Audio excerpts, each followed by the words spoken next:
إن الحمد لله نحمده ونستعينه ونستغفره ونعوذ بالله من شرور أنفسنا ومن سيئات أعمالنا من يهده الله فلا مضل له ومن يضلله فلا هادي له أشهد أن لا إله إلا الله وحده لا شريك له وأشهد أن محمدا عبده ورسوله بلغ الرسالة وأدى الأمانة ونصح الأمة وجاهد في سبيل الله حق جهاده حتى أتاه اليقين اللهم صل على محمد وعلى آل محمد كما صليت على إبراهيم وعلى آل إبراهيم وبارك على محمد وعلى آل محمد كما باركت على إبراهيم وعلى آل إبراهيم في العالمين إنك حميد مجيد رب اشرح لي صدري ويسر لي أمري واحلل عقدة من لساني يفقهوا قولي ربنا آتنا في الدنيا حسنة وفي الآخرة حسنة وقنا عذاب النار اللهم علمنا بما ينفعنا وانفعنا بما علمتنا وارحمنا إنك أنت أرحم الراحمين اللهم أرنا الحق حقا وارزقنا اتباعه وأرنا الباطل باطلا وارزقنا اجتنابه اللهم إنا نسألك حبك وحب نبيك وحب كتابك وحب عمل يقربنا إلى حبك اللهم اجعل حبك أحب إلينا من الماء البارد عند الظمأ آمين يا رب العالمين أما بعد Alhamdulillah para jemaah yang dirahmati Allah Subhanahu wa taala. Pertama marilah kita panjatkan syukur kehadirat Allah Subhanahu wa taala di mana pada pagi hari ini Allah Subhanahu wa taala kembali memberikan taufiknya pada kita semuanya untuk bisa kembali bermajlis bersama-sama di masjid yang kita cintai ini. Alhamdulillah, masya Allah masjidnya sekarang sudah penampilan baru ya. Ada pangling dari sini logo beda. Masya Allah, mabruk ya kepada pengurus masjid. Mudah-mudahan ini menjadi sebuah bagian daripada bentuk kemajuan yang Allah SWT berikan buat masjid ini, dan juga semoga masjid ini semakin besar manfaatnya buat umat, semakin besar manfaatnya buat Islam, dan akan menjadi tempat sujud dan rukuknya hamba-hamba yang soleh dan solehah insyaallah, serta menjadi pahala ya jariah bagi siapapun yang ikut andil di dalam pembangunan masjid ini, dan menjadikan pahala yang terus mengalir buat mereka bahkan sampai akhirat nanti insyaallah. Amin ya rabbal alamin. Ya, kita bersyukur pada Allah Subhanahu wa taala kita bisa bermajlis kembali. Semoga majlis ini juga majlis yang akan mengantarkan kita kepada iman yang semakin dalam, semakin kuat kepada Allah Subhanahu wa taala. Wabil khusus kita saat ini sedang berada di era yang penuh dengan ujian keimanan, penuh dengan tantangan ketakwaan, dan penuh dengan fitnah-fitnah yang telah diingatkan oleh Rasulullah SAW kepada kita semuanya tentang beratnya fitnah ataupun ujian iman di akhir zaman. Ya, hari ini jamaah sekalian, seperti yang sering saya ingatkan, ya bahwa kita sedang berada di zaman atau di waktu-waktu yang hampir seluruh ulama sepakat bahwa kita ini berada di pintu akhir zaman. Apalagi kalau kita melihat tentang perkembangan situasi di Syam hari-hari ini. Ya, Syam itu daerah Palestina, Suriah, kemudian Lebanon, Yordan, ya, dan Jazirah Arab juga secara umum itu. Kalau Jazirah Arab bukan Syam ya, tetapi tadi daerah Syam yang kami sebutkan.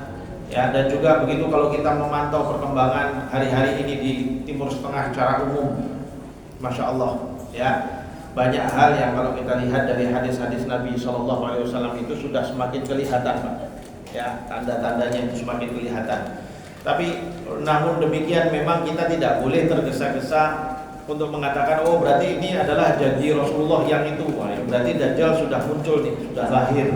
Ya, sudah ada nih dia di sini sekarang apa dan sebagainya. Wallahu a'lam bishawab. Ya, kami tidak menasihatkan siapapun di majelis ini untuk tergesa-gesa di dalam berkeyakinan tentang akhir zaman. Ya, kita tidak boleh tergesa-gesa di dalam berkeyakinan di dalam tentang akhir zaman. Rasulullah memang memberitahu kepada kita tentang banyak hal tentang fenomena-fenomena akhir zaman, termasuk perang besar yang akan terjadi di akhir zaman antara kaum muslimin dengan musuh-musuhnya yang disebut dengan Al-Malhamatul Kubra. Ya, kalau orang barat nyebutnya dengan perang Armageddon. Ya, Armageddon, perang di akhir zaman, karena yang terjadinya di gunung Armageddon kalau dalam bahasa orang barat. Kalau dalam bahasa Arabnya, bahasa hadisnya menyebutnya dengan Jabal Harmajdud, ya, Jabal Harmajdud yang ada di Palestina. Itu akan terjadi peperangan besar, ya, dan itu menjadi puncak dari seluruh peristiwa-peristiwa besar akhir zaman yang nanti di situ juga berakhirnya fitnah terbesar umat manusia, yaitu Dajjal la'natullahi alaihi. Ya, semoga Allah Subhanahu wa taala hindarkan kita dari ketemu sama Dajjal. Ya, ketemu Dajjal cilik sekarang aja udah mumet. Apalagi ketemu Dajjal aslinya. Ya, Rasulullah memang bilang, jemaah sekalian, Rasulullah bilang sebelum hadirnya Dajjal besar itu nanti akan ada Dajjal kecil yang muncul. Akan disebutkan sampai 40 Dajjal kecil, gitu. Maksudnya jumlah yang begitu banyak yang akan muncul, yang dimana mereka ini ya melakukan perbuatan seperti mana Dajjal, tapi nggak sehebat si Dajjal aslinya itu, gitu ya. Nggak sehebatnya dia. Ya, dengan Dajjal itu dia pekerjaannya adalah menipu daya, ya, mentalbis, talbis itu menutupi, bukan menutupi, mengubah, ya, mengubah. Yang baik digambarkan buruk, yang buruk digambarkan baik, yang benar digambarkan salah, yang salah digambarkan benar. Yang asli digambarkan palsu, yang palsu digambarkan asli. Jangan kemana-mana pikirannya. Ya, ayo benar kan? Oh, ketawa Pak, kenapa Pak? Ini zaman sekarang memang begitu Pak. Zamannya asli dibilang palsu, palsu dibilang asli Pak. Hati-hati Pak. Jadi ini memang betul-betul era seperti itu. Maka dari itu jemaah sekalian, di era seperti ini Rasulullah SAW itu mengingatkan bahwa hal terpenting bagi umat beriman, hal terpenting bagi umat Muhammad SAW adalah berpegang teguh kepada iman, ya, dan berpegang teguh pada iman di zaman-zaman seperti ini atau di akhir zaman itu nanti Rasulullah gambarkan sebagaimana seperti orang yang sedang menggenggam bara, ya, menggenggam bara. Kira-kira gimana rasanya? Kalau mau praktek monggo silahkan, ya. Dicari bara, digenggam, rasanya itu seperti ini, panas, ya. Tapi kalau dilepas hilang, kalau digenggam panas dan bahkan bisa melukai tangan kita sendiri, ya. Nah, itu gambaran yang digambarkan oleh Rasulullah SAW.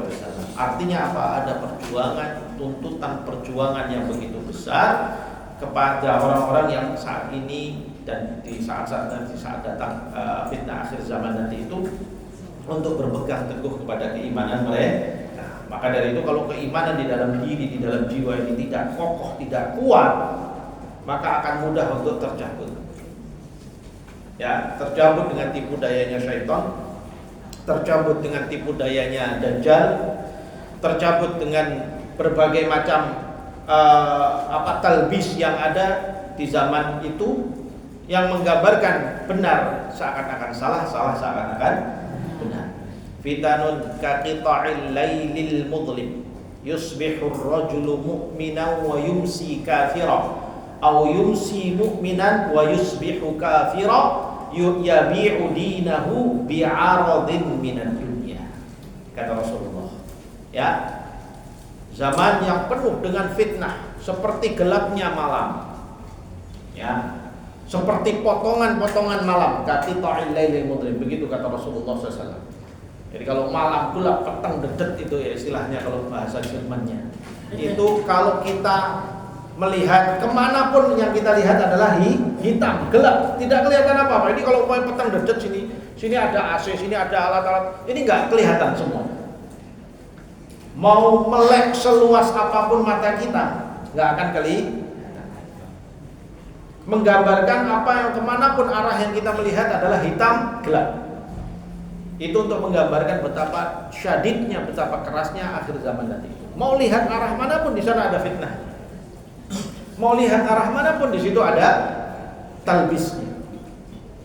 Ya, makanya penting di situ akidah yang kokoh, penting di situ ilmu yang cukup, penting di situ bimbingan para ulama, penting di situ kedekatan dengan Al-Qur'an, penting di situ ketakwaan kepada Allah dan seterusnya dan seterusnya. Sebagai cahaya yang membimbing manusia menuju kepada jalannya kepada Allah. Yusbihur rajulu mu'minan wa yumsi kafira, kata Rasulullah. Seseorang bisa jadi paginya itu mukmin, sorenya jadi kafir. Atau sorenya mukmin, paginya jadi kafir. Kenapa? Kata Rasulullah katakan yabi'u dinahu bi'aradin minad dunya. Dia menjual agamanya hanya untuk secuil dunia. Ya, untuk kepentingan dunia agamanya dijual. Untuk kepentingan dunia imannya ditinggalkan. Untuk kepentingan dunia taatnya sama syariat Allah ditinggalkan. Untuk kepentingan dunia ya urusan-urusan yang bimbingan Al-Quran, bimbingan Sunnah Rasulullah semua ditinggalkan. Bukankah itu sudah banyak terjadi? Ya, saat-saat ini sudah banyak terjadi. Ya. Dan semakin akhir zaman ini semakin banyak terjadi. Loh, di zaman Rasulullah kan juga ada yang begitu, Ustaz. Ada orang munafik, ada Abdullah bin Ubay bin Salul and the gang dan kawan-kawannya, ya, yang mereka menjadi orang munafik, mereka pura-pura menjadi orang mukmin lalu menjual agamanya ya, untuk kepentingan dunia mereka dan sebagainya. Ya, di zaman itu ada, tapi nggak sebanyak zaman sekarang. Semakin akhir zaman semakin banyak. Oleh karena itu, jemaah sekalian, ya mari ya kita pastikan benar keimanan kita pada Allah Subhanahu wa taala itu benar-benar kokoh, benar-benar kuat, benar-benar rasikh di dalam diri kita.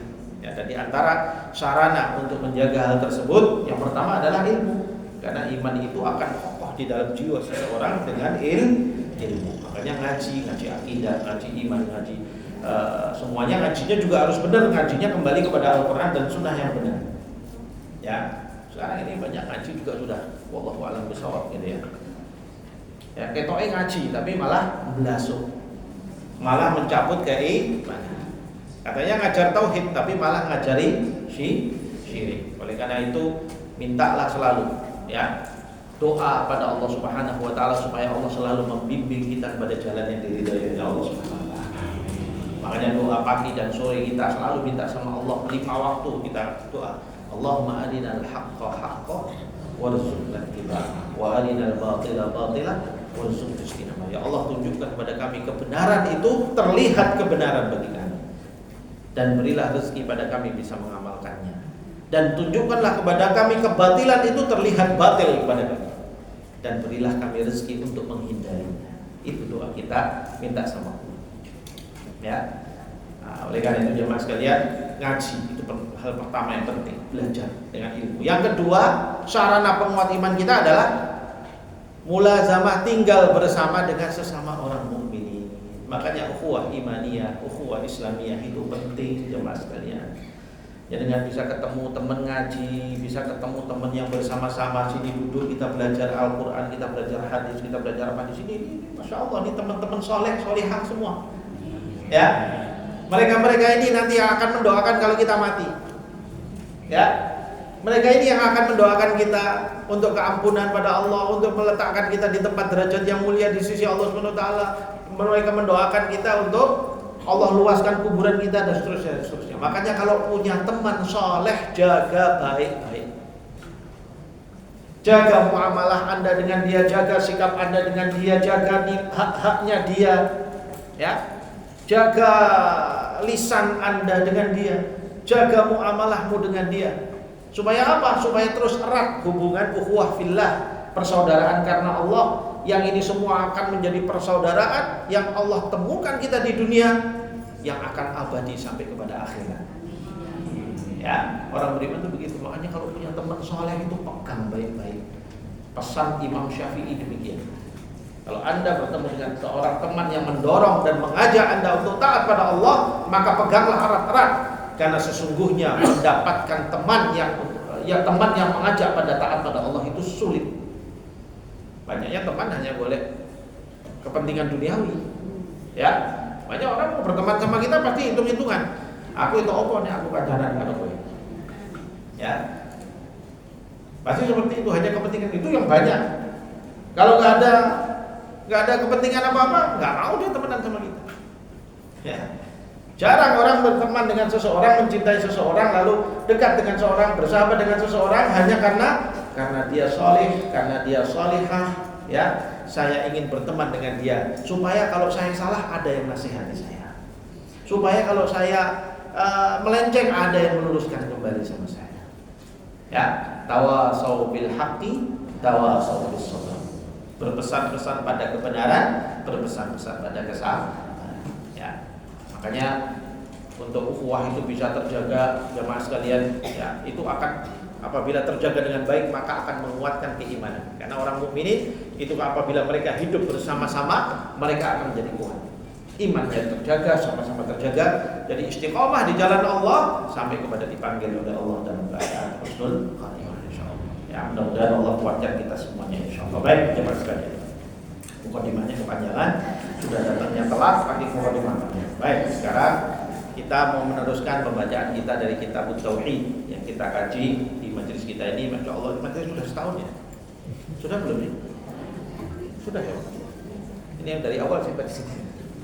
Sampai sudah setahun. Tapi ini baru bab pertama aja belum selesai. Ya. Masya Allah, masih definisi. Gak apa-apa, yang penting ilmunya insya Allah. Ya, mudah-mudahan bermanfaat buat kita.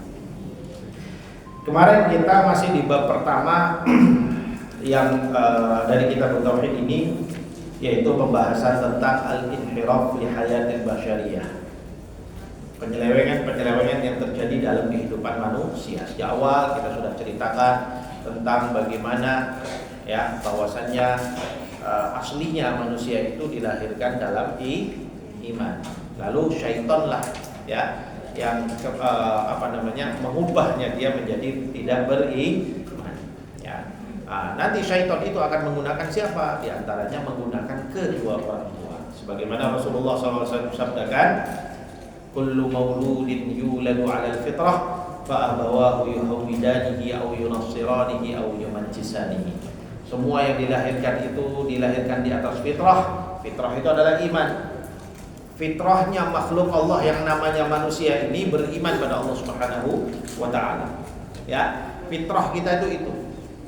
Jadi setting default, asli setting saat kita diciptakan oleh Allah, itu jiwa kita itu mengimani Allah Subhanahu wa taala dengan la ilaha illallah. Itu setting aslinya. Lalu kemudian syaitanlah yang merubahnya. Syaitan merubah dengan berbagai sarana. Di antaranya kedua orang tua. Ketika dia dilahirkan, kalau orang tuanya ternyata musyrik, menyembah lainnya dan sebagainya, maka anaknya juga akan terbawa. Nah, ini menjadi pengaruh yang melencengkan dia. Ya. Lalu kemudian kemarin kita mempelajari beberapa nama-nama, istilah-istilah dari penyelewengan keimanan. Ada syirik, kita belajar tentang syirik. Ada kufur, kita belajar tentang kufur. Ya, apa itu yang namanya kufur? Ya, saya nggak akan ulang lagi, ini sekadar murojaah singkat saja. Ada kita belajar tentang kemunafikan, ya nggak? Ingat nggak kemarin kita belajar semua itu. Kemudian kita belajar juga beberapa istilah, yaitu yang namanya jahiliyah. Apa itu jahiliyah? Lalu kita juga belajar yang namanya kefasikan, namanya orang fasik itu apa? Dan hari ini tinggal sedikit yang belum kita pelajari, yaitu satu istilah yang penting untuk kita tahu, yaitu ar-riddah, kemurtadan. Ya, kemurtadan. Pernah dengar yang namanya murtad? Ada yang belum pernah dengar yang namanya murtad apa? Semua udah pernah dengar ya? Oh, si fulan murtad pernah dengar ya? Murtad adalah sebuah istilah yang digunakan di dalam ilmu akidah, ya, dalam Islam, dalam ilmu iman, digunakan untuk menamai orang yang tadinya beriman, kemudian dia keluar dari imannya menuju kepada kekufuran. Baik itu bentuknya syirik atau kufur nifaq atau sebagainya, maka disebut sebagai murtad. Murtad dalam ini diambil dari bahasa Arab, ya, yang asal katanya namanya radda yaruddu, raddan irtadda, ya, artinya yang kembali. Jadi kalau jalan ke sana terus balik lagi, nah itu namanya radda, ya, dia kembali. Nah, ketika istilah ini digunakan untuk menggambarkan orang yang kembali kepada kekufuran. Kenapa? Karena istilah ini keluar untuk menggambarkan orang yang dahulu hidup di era jahiliyah, di mana mereka tidak beriman kepada Allah, lalu datang Muhammad sallallahu alaihi wasallam. Loh, mana sholawatnya ini? Ayo, lupa kan? Kalau disebut Nabi Muhammad Sallallahu Alaihi Wasallam maksudnya lupa, ya nggak boleh. Nanti kalau nggak kita kena laknatnya Jibril nanti ya. Jadi mereka yang tadinya hidup di era jahiliyah, lalu datanglah Nabi Muhammad Sallallahu Alaihi Wasallam yang kemudian apa? Membawa hidayah Islam, iman kembali. Maka mereka beriman. Tapi di antara orang beriman ini nanti setelah Nabi SAW meninggal atau kondisi tertentu ada yang kembali kepada jahiliyah dan kekufuran. Nah, kembali ini disebut murtad. Ya, dalam istilah apa? Ilmu akidah atau ilmu iman. Ya.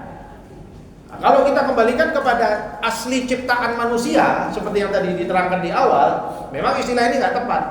Loh, bukannya asli manusia itu adalah tauhid, Ustaz? Kalau murtad berarti kembali ke tauhid dong? Nah, bukan begitu, ya. Karena ini istilah hanya keluar untuk menggambarkan era di mana sebelum Nabi Sallallahu Alaihi Wasallam diutus,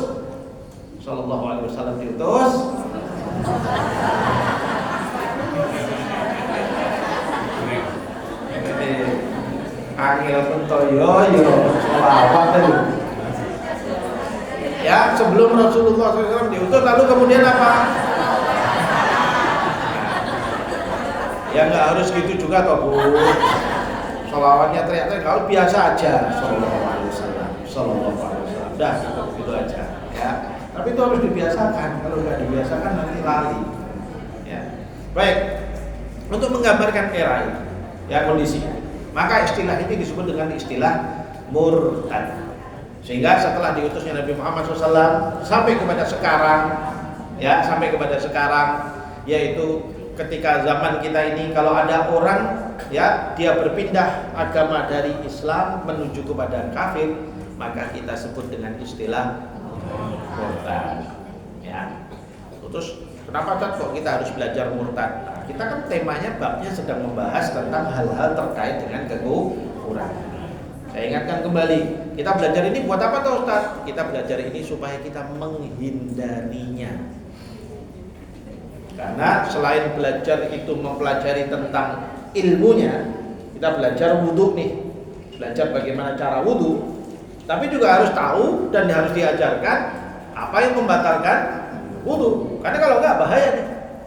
Ya, udah diajari wudhu bener-bener bagus-bagus, berat brut kentut tenang aja dia gitu kan. Kenapa? Karena nggak pernah diajari sama ustadznya bahwa buang angin itu akan membatalkan wudhu. Ya, kalau nggak diajari ya salahnya siapa? Salah ustadznya. Lah saya nggak mau salah di sini. Makanya saya ajari. Nanti kita belajar tentang iman, tapi kita juga belajar tentang hal-hal yang bertentangan dengan iman ini supaya kita hindari. Kita udah belajar syirik supaya kita hindari syirik kemarin. Kita sudah belajar apa itu kekufuran dan jenis-jenisnya kemarin. Ada 5 jenis kekufuran yang sudah kita pelajari kemarin supaya kita hindari. Ya, kita belajar kemunafikan dengan 2 jenis kemunafikan kemarin sudah kita pelajari. Kita juga supaya kita hindari. Kita belajar istilah jahiliyah yang diajarkan oleh dalam istilah syariah. Apabila disebutkan jahiliyah, maka kita tahu oh yang namanya jahiliyah itu seperti ini, maka kita hindari jahiliyah. Ya, kita belajar tentang kefasikan. Oh, yang namanya kefasikan itu seperti ini, maka kita hindari yang namanya kefasikan. Kali ini hal yang paling penting diantaranya adalah apa? Kemurtadan. Jangan sampai murtad. Ya, inilah ya definisi daripada murtad.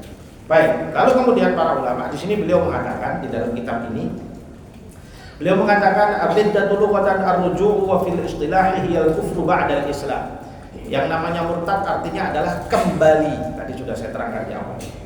Yaitu secara istilah di dalam ilmu akidah namanya al-kufru ba'dal islam. Yaitu apabila orang kembali atau keluar ke agama kekufuran setelah dia menjadi orang Islam. Allah Subhanahu wa taala berfirman di dalam surat Al-Baqarah ayat 217, A'udzubillahi minasyaitonir rajim. Wa may yartadid minkum 'an dinihi fayamut wa huwa kafirun fa ulaika habitat a'maluhum fid dunya wal akhirah wa ulaika ashabun nari hum fiha khalidun. Surat Al-Baqarah ayat 217. Ini Allah yang menggunakan istilah ini ternyata. Di dalam ayat ini Allah katakan apa? Barang siapa yang yartadid murtad. Yartadid murtad, ya. Minkum, di antara kalian, an dinihi, dari agamanya, dari imannya kepada Allah, dari Islamnya, ya. Fayamut, lalu kemudian dia mati dengan itu, dalam keadaan itu, naudzubillah min dzalik. Dari Islam murtad dari agamanya, lalu dia mati dalam keadaan kemurtadan itu, wa huwa kafirun, dan dia mati dalam keadaan kafir, faulaika habitat a'maluhum fid dunya wal akhirah. Maka mereka itu tertolaklah semua amal mereka di dunia dan akhirat. Ini akibat kemurtadan, menjadikan seluruh amal itu rusak di sisi Allah Subhanahu wa taala. Hilang. Jadi kalau sebelum murtad sudah haji tiap tahun, umroh tiap bulan, sedekah tiap hari, ya, tiba-tiba belakangan jadi murtad, maka semua itu habis, nilainya nol. Naudzubillah min dzalik. Ya, siapa yang bilang ini? Allah. Ya, Al-Baqarah 217. Habitat a'maluhum fid dunya wal akhirati wa ulaika ashabun nar, dan mereka itu akan tinggal di dalam neraka, dan mereka itu adalah para penghuni neraka. Hum fiha khalidun, mereka akan berada di sana selama-lamanya. Ya, naudzubillah. Makanya murtad ini urusan tidak main-main. Walaupun sekarang dibuat main-main. La haula wala quwwata illa billah. Kenapa kok bisa gitu, jamaah sekalian? Karena tidak mau ngaji murtad ki opo. Dianggapnya urusan itu gampang. Dianggapnya kalau boleh urusan agama kan urusan masing-masing. Ya, udah nggak usah bawa-bawa agama lah di sini. Ya, coba lihat kalau ketemu sama orang-orang ngobrol-ngobrol di jalan, di pasar, di apa. Nanti kita ingatkan dia kepada Pak, Bu, jangan begini, ini dilarang oleh agama. Udah nggak usah bawa-bawa agama di sini. Sebenarnya omongan seperti itu khas omongannya orang PKI, ya. Karena orang PKI atau orang komunis itu mereka memang basisnya adalah ateisme, ya. Basisnya ateisme, tidak percaya Tuhan, tidak percaya agama, tidak percaya segala. Muayyalan tur bodoh, ya. Pinternya cuma ngapusi orang, ya kan? Pinternya politiki orang, kalau politik pinter banget politiki orang untuk nipu orang, ya. Pinter di dunia mereka nipu seperti itu.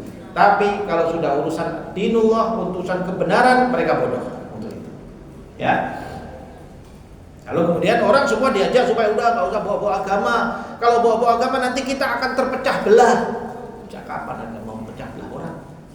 Ya, justru manusia itu harusnya kembali kepada la ilaha illallah. Mereka akan bersatu di situ, dan dengan la ilaha illallah itu orang dibangun ukhuwah persaudaraannya menjadi satu, saling mendukung, saling membela, saling menolong, begitu.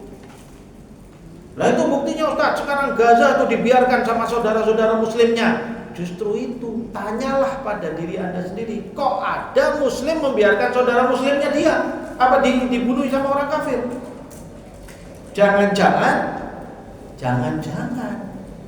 ya, jangan-jangan memang sudah tidak beriman pada Allah, cuma luarnya saja. Paham?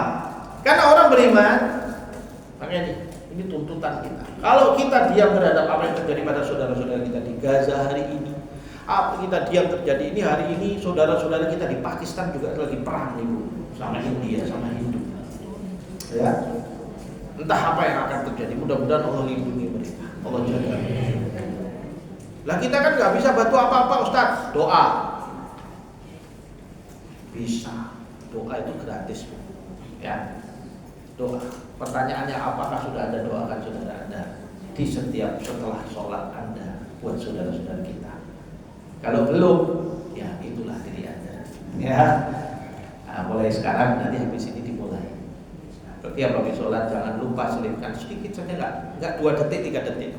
Ya Allah, tolonglah saudara-saudaraku di Gaza, mungkin 2 detik. Ya, dan keluarkan itu betul-betul dari dalam hati kita. Kenapa sih Ustaz kok dadak begitu? Loh, itu adalah konsekuensi iman. Orang beriman, mereka itu berukhuwah, saling menjaga. saling menolong. Kewajiban kita untuk nolong mereka. Cuma sekarang kita nggak punya kemampuan. Kemampuan kita hanya bisa doa. Kemampuan kita hanya bisa kirimkan infak kita untuk mereka. Harta yang bisa kita keluarkan, walaupun belum bisa semua, sedikit dari harta kita, itu yang kita mampu. Tidak apa-apa. Do something, lakukan sesuatu untuk mereka.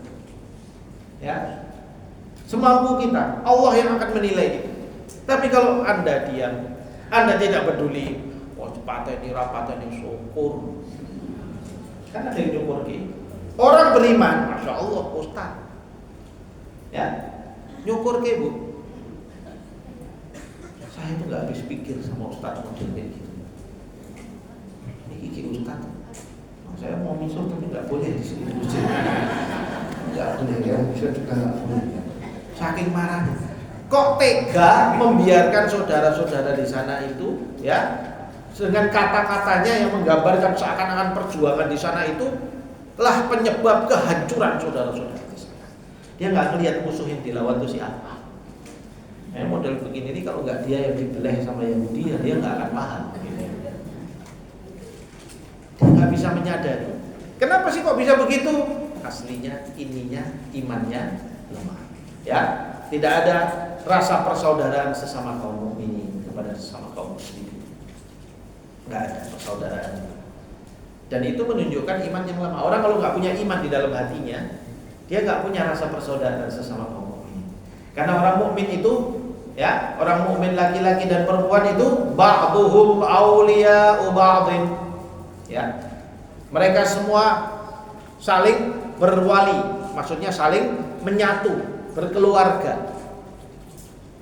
Terlepas mau warna kulit apa, suku apa, bangsa apa, Islam tidak melihat suku dan bangsa. Islam melihat inna akramakum indallahi atqakum.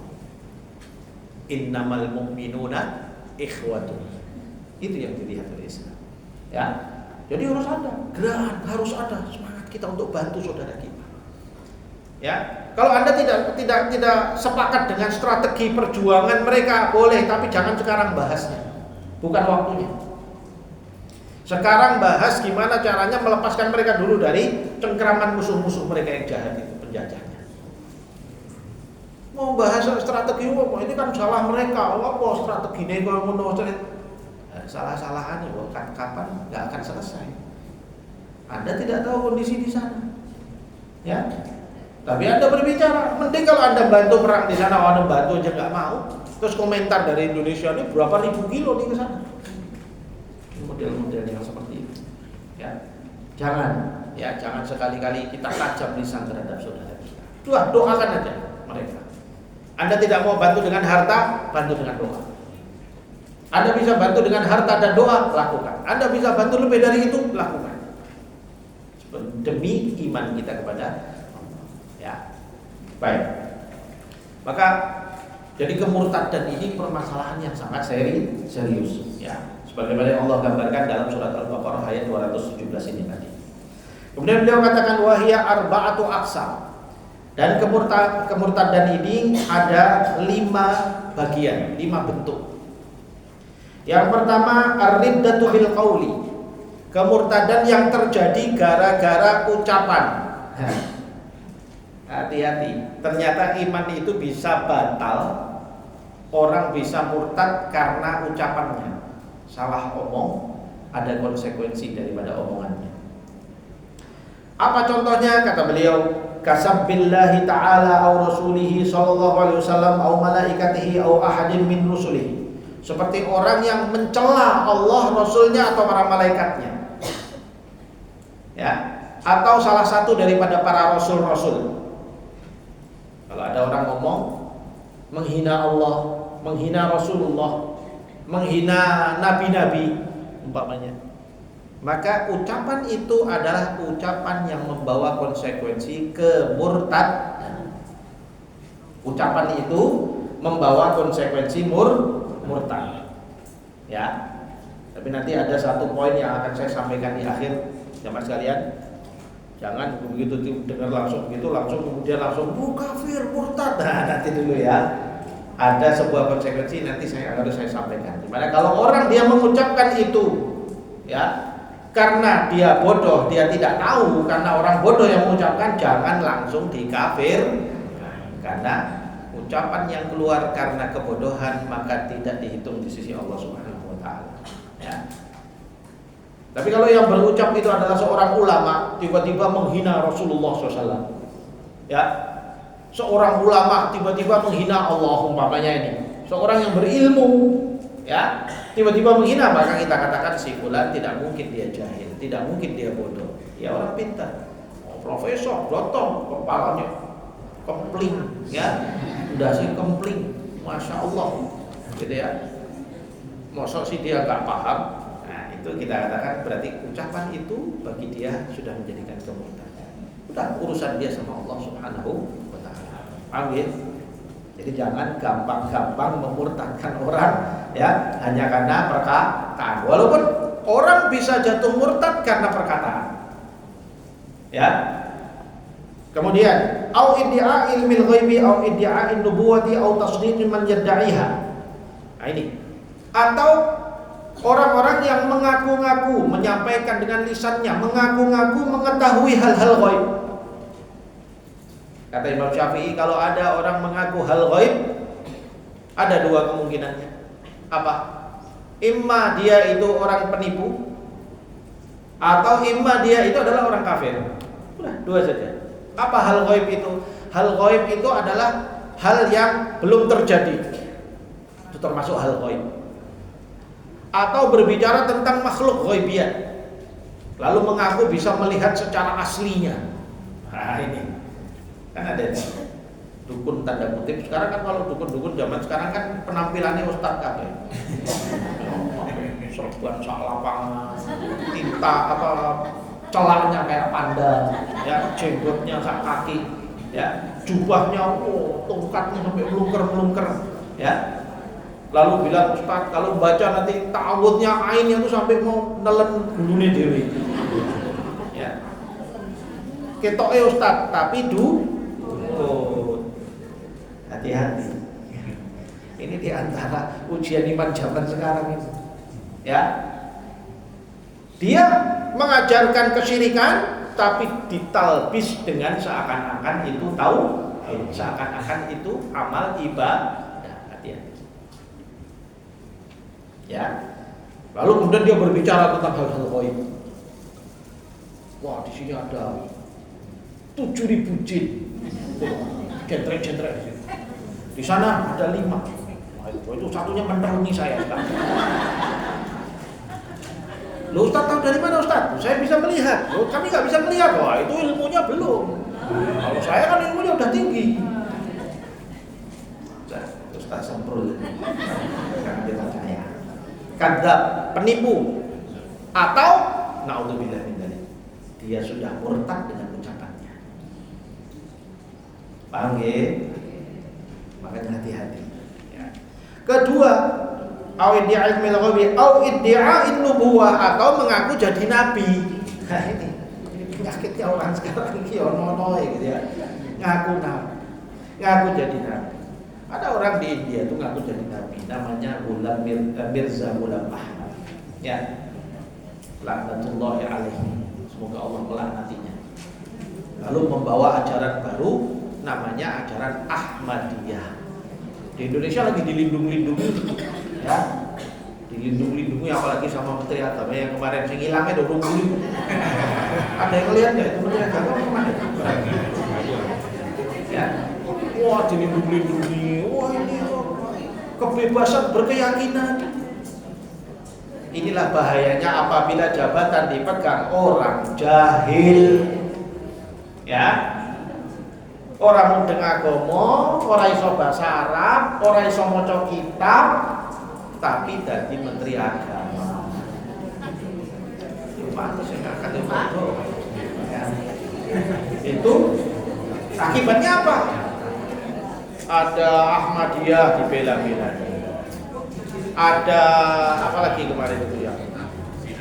Syiah juga dibela-bela. Ada apa lagi tuh? Saya sampai lupa nama aliran, macam-macam aliran.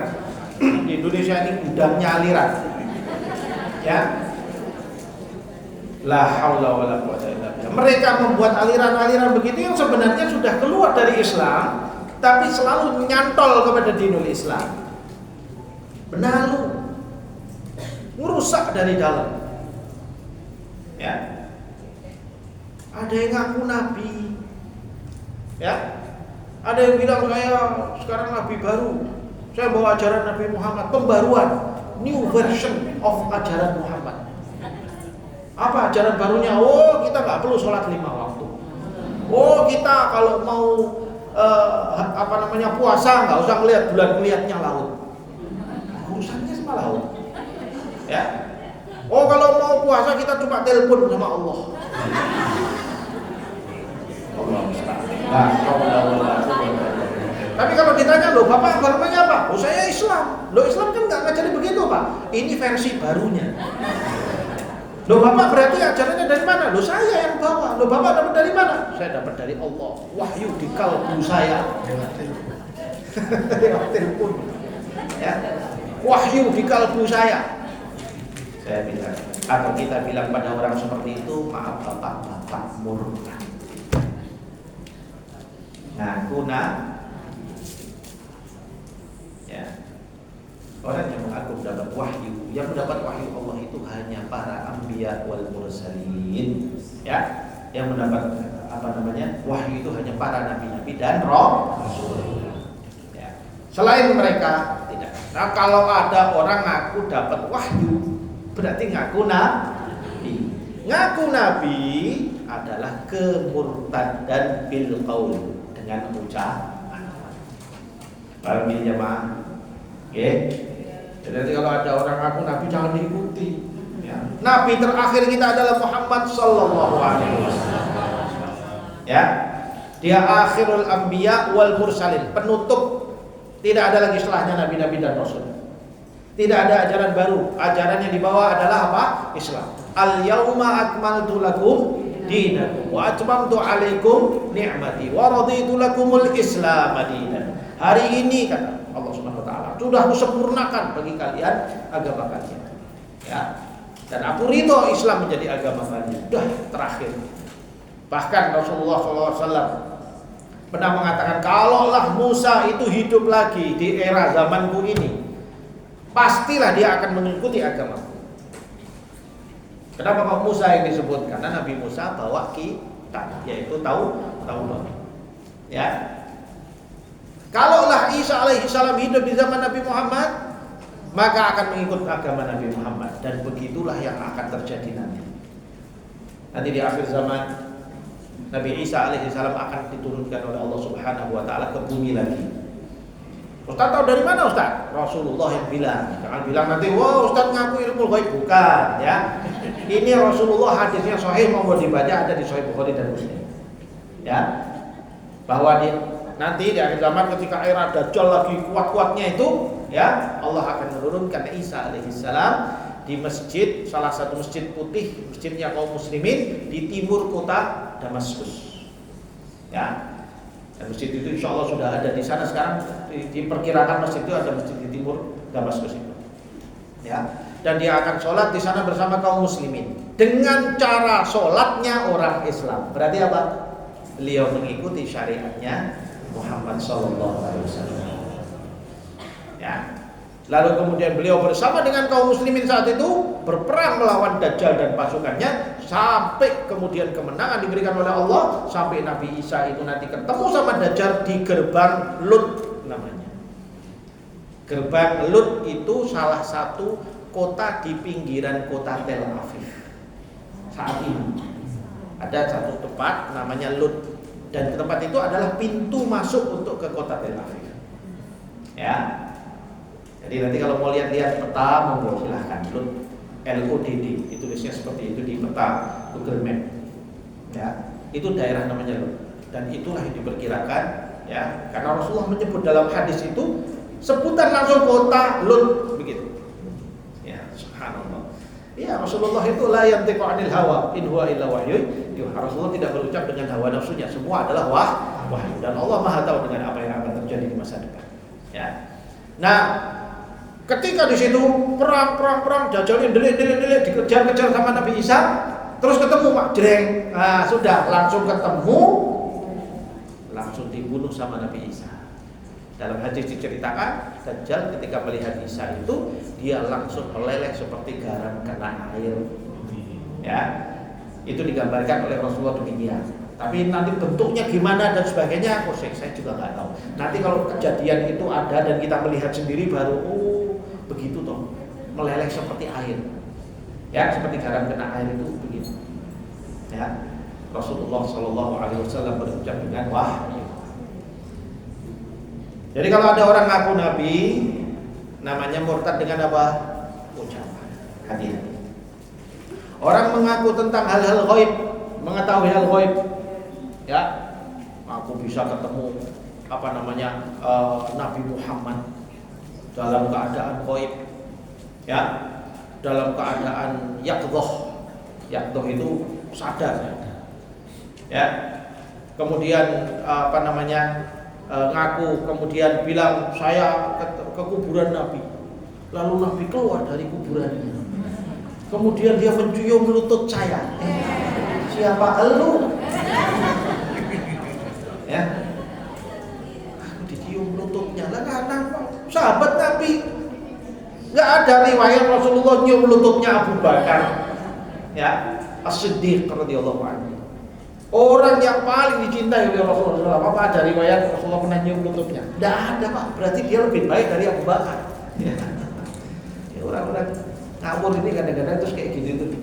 Ya, kalau sudah ngawur itu orang kira-kira, gitu ya. Ngawurnya tuh nggak apa kira-kira. Nah kita yang ngaji dengar itu jangan dipercaya, ya, jangan dipercaya.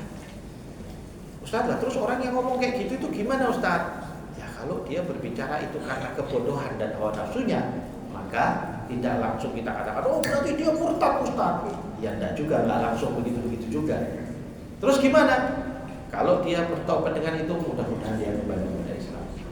Jadi kita belajar ini, saya harus warning juga nih Bapak Ibu sekalian. Nah, biasanya kalau habis belajar tentang kemurtadan, biasanya gampang murtad ke orang. Tapi kalau nggak dipelajari juga bahaya. Sehingga kita pelajari, tapi juga saya harus warning, saya ingatkan, jangan gampang-gampang memurtadkan Maka dari itu dalam Islam untuk menghukumi seorang itu apakah sudah murtad beneran ataupun tidak, itu tugasnya hakim di dalam Islam. Ya, tugasnya hakim, bukan tugas kita ini. Saya itu bukan siapa-siapa. Oh bilang si fulan murtad itu bukan. Gak boleh kita. Itu hakim di dalam Islam, di mana hakim itu untuk memvonis si fulan kamu benar-benar telah murtad. Itu nanti ada prosedurnya. Dalam Islam itu seperti itu, nggak sembarangan. Karena apa? Konsekuensi orang yang murtad itu nanti ada konsekuensi hukumnya. Nanti di akhir kita ambil. Ini kurang 5 menit tapi waktunya. Ya, saya tidak mau ya. Tidak apa-apa, nanti kita ngaji bulan depan. Kita sambung. Ya. Sehingga nggak sembarangan, tidak boleh mengkafirkan hati-hati. Saya tidak mau habis ini, ngaji dia ludah, dia jadi ustaz ini kafir ke Enggak, ini ilmu akidah. Ini ilmu. Tapi kalau dengan pelajari ini kemudian tanpa saringan tadi itu bisa kebablasan. Dan inilah yang banyak terjadi di anak-anak muda sebagian kita. Diajari tentang murtad, diajari ini padahal baru ngaji kemarin sore. Langsung masuk kepada ilmu kemurtadan, terus kemudian kabeh dimurtadke, orang tuanya dimurtadke, orangnya dimurtadke. Pokoknya yang dicari kapan nih bapak salah ngomong murtad, ibu salah ngomong murtad. Ya. Nah itu banyak loh kayak gitu anak-anak muda seperti itu. Ada di sebuah pesantren itu sampai ustadznya dimurtadke. Terus kowe iki ngaji karo sapa? Ya ustaz. Lah ustaz yo murtad. Lah ustaz ngajari saya begini ustaz murtad. Astagfirullahaladzim. Betul loh Bu itu. Itu kejadian beneran di salah sebuah pesantren di Solo ini. Ustaznya dimurtadke. Ya. Nah, ini bahaya ya. Tapi ini ilmu. Tugas kami menyampaikan ilmu ini. Tapi kami harus warning. Intinya orang itu tidak boleh langsung dimurtadkan sesaat pada saat itu tidak boleh. Jadi harus ada tabayun, harus ada proses untuk kemudian vonis itu dilakukan, dan itu tugasnya hakim kalau di dalam Islam. Lah zaman sekarang kan tidak ada hakim yang untuk menghukumi seperti itu, Ustaz. Tugasnya para ulama. yang mereka memang betul-betul mendalami permasalahan. Ya, maka kalau sampai mau seperti itu ya memang harus investigasi, dilihat dulu kenapa. Memang prosesnya nanti begitu. Hakim itu juga nanti begitu. Dipanggil dulu, kamu betul ngomong begini, kamu betul ngaku nabi. Enggak, siapa bilang ngaku nabi? Oh berarti nggak benar ya? Oh nggak benar, oh ya sudah, kamu berarti nggak benar. Nah, dia bohong Ustaz. Nah, kalau dia bohong kan lain cerita. Ya. Nanti kalau ketangkap lagi ternyata loh, kamu kemarin udah ketangkap, saya tanya katanya nggak ngaku nabi. Ya, tapi itu saya ngaku nabi. Oh, ya berarti kamu gimana? Betul kamu ngaku nabi nih? Betul. Kamu betul nabi? Betul, saya nabi. Oh, berarti kamu sudah murtad. Bahkan dikasih tahu, kamu tahu nggak konsekuensi ngaku nabi itu menjadi murtad gini. Hukumannya nanti begini. Itu dikasih tahu kan dulu. Sampai dia paham betul, dia tahu betul tentang konsekuensi daripada kemurtadan. Gimana? Masih mau ngaku nabi? Masih mau bilang lututku dicium nabi? Kalau sampai dengan itu kemudian nanti dia bilang, iya saya yakin saya adalah nabi terakhir. Oh kamu memang ya, dan konsekuensi hukum orang murtad di dalam ideologi Islam itu hukumannya hukum mati. Ya, nah, nanti kita pelajari di akhir. Ya, nanti pelajari di akhir. Saya nggak mau dulukan. Nanti karena juga waktunya sudah habis. Ya, jadi kita baru ambil jenis yang pertama, yaitu kemurtadan dengan perkataan. Ya.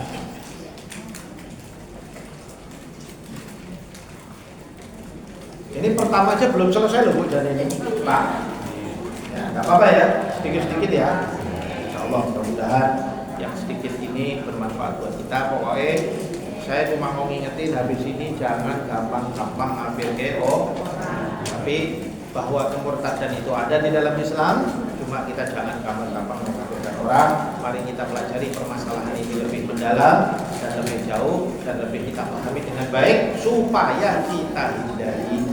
Ya, supaya kita hindari, kita jauhkan anak-anak kita dari perbuatan-perbuatan demikian, dan semoga kita terjaga iman kita kepada Allah dan terjaga keistiqomahan kita di atas keimanan kepada Allah Subhanahu wa taala. Saya kira ini mungkin pada kesempatan ini, kurang lebihnya saya mohon maaf kalau ada salah kata, saya mohon maaf. Aku qouli hadza wa astaghfirullah li wa lakum wa billahi taufiq wal hidayah. Wassalamualaikum warahmatullahi wabarakatuh.